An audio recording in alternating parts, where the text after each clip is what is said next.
Guys WhatsApp my name is stylish Arjun and ఇంకొక వీడియోతో ఇలా మీ ముందు ముచ్చటేంద్ర అంటే మీకు తెలిసిన సంగతి England and India test series జరుగుతున్న సంగతి. సో వాళ్ళు మనకి ఇది ఫైనల్ డే, 5th డే. మనకి టార్గెట్ మనోళ్ళు వాళ్ళకి 371 రన్స్ ఇచ్చారబ్బా. అన్న వాళ్ళు 21 కొట్టి 0 లాస్ లో ఉన్నారు. ఈ రోజు లాస్ట్ డే కాబట్టి 350 రన్స్ ఉన్నాయి టార్గెట్ వాళ్ళ ఇంగ్లాండ్ వాళ్ళకి.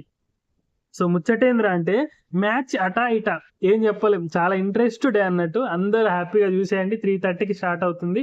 సో నేను చెప్పాల్సింది ఏంటంటే అది రిషబ్ పంత్ గురించి తెలుసా. అసలు రిషబ్ పంత్ అంత పెద్ద యాక్సిడెంట్ అయినాక కూడా మళ్ళీ ఒక ఇంటర్నేషనల్ లీగ్ స్టేజ్కి వచ్చి టెస్ట్ క్రికెట్ లో బ్యాక్ టు బ్యాక్ సెంచరీస్ కొట్టడం అనేది అసలు అమేజింగ్ అబ్బా. అసలు ఎంత పొగిడినా తక్కువనే రిషబ్ పంత్ మీ అని.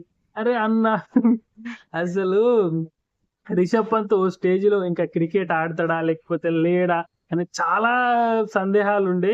కానీ ఆ సందేహాలన్నీ పట్టా పంచలు చేస్తూ మళ్ళీ కంబ్యాక్ ఇచ్చిన తీరన్న అసలు hands off Rishabh Pant bro. నీకైతే నిజంగా అసలు నేను as a Indian as a cricket fan గా నేను చెప్తున్నా, అసలు ఏమన్నా సెంచరీస్ బ్రో. అది ఉత్తికేసినాం అనుకో, అసలు టెస్ట్ లాగా లేదు నువ్వు ఆడుతుంటే మొత్తం.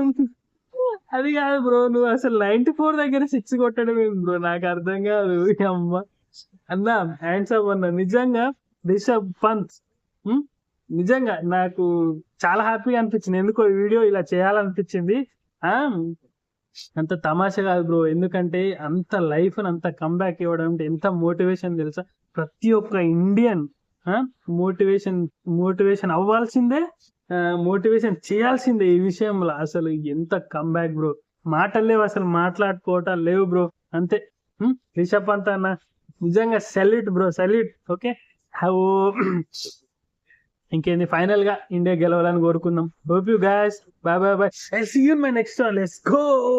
By bye by.